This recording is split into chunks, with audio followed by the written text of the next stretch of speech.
En direct du Festival de l'Oiseau et de la Nature qui se déroule à Ville, nous tenions à interviewer Paul-André Koum. Bonjour Paul-André. Bonjour. L'exposition que tu présentes sur le festival est consacrée aux abeilles. Est-ce que tu peux nous en dire un peu plus ?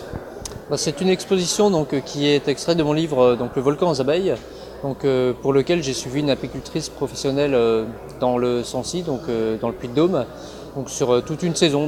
J'ai écrit à la fois en texte et en photo puisque je suis l'auteur des textes. La vie de ces ruchers, le métier d'apiculteur et aussi toute la nature, tout l'environnement qui se trouve tout autour des ruchers. Donc, comme tu disais, tu es originaire d'Auvergne. Est-ce que c'est ton secteur de prédilection ou est-ce que tu aimes bien aller voir ailleurs aussi pour tes sujets photographiques ? Je suis auvergnat d'adoption parce que ça fait 7 ans en fait, que j'habite dans le Puy-de-Dôme. Avant j'ai été 10 ans en Loire-Atlantique et encore avant, en fait je suis originaire vraiment de Bourgogne. C'est vrai que je sors assez régulièrement d'Auvergne pour faire des reportages, et notamment le livre que j'ai publié après les volcans aux abeilles était consacré à des producteurs de fromage dans le Haut-Jura. D'accord, donc assez varié en fait. Justement, tu produis de la photo nature, mais tu es également présent dans les domaines de l'environnement, du tourisme, de l'artisanat. Est-ce que tu as un style photographique préféré ou plusieurs ?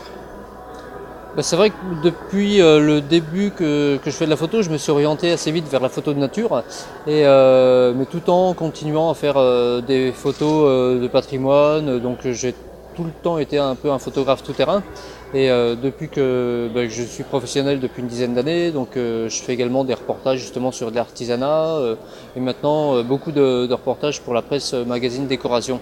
Je me suis encore élargi au niveau de mes compétences et c'est vrai que chaque domaine a un peu vraiment une particularité qui me plaît, mais à chaque fois c'est toujours des rencontres, que ce soit sur un paysage, que ce soit sur des animaux, sur des gens. Les photos sont toujours prétexte pour des rencontres. J'aurais du mal à dire qu'il y a vraiment une dominante qui me plaît parce que j'aime vraiment varier et je trouve mon compte un peu dans toute situation de photographique en fait. Et une petite dernière question pour terminer, je vais te laisser le mot de la fin, peut-être pour nous présenter un futur projet, une future exposition après les abeilles, quelque chose que tu serais prêt à mettre en place ? Après le volcan aux abeilles, j'avais publié un livre sur des producteurs de fromage dans le Jura et puis un autre qui est sorti l'an dernier, en octobre, consacré à des randonnées à ski sur l'Auvergne en fait. Là j'ai un projet, le livre est publié depuis le mois d'octobre aux éditions du Rouergue et j'ai le projet de monter une exposition d'envergure. Je cherche actuellement des mécènes pour réaliser techniquement l'exposition qui devrait pouvoir sortir au début de l'hiver prochain pour être en phase avec la saison hivernale, avec la neige. Très bien. Écoute, merci beaucoup en tout cas pour cette interview.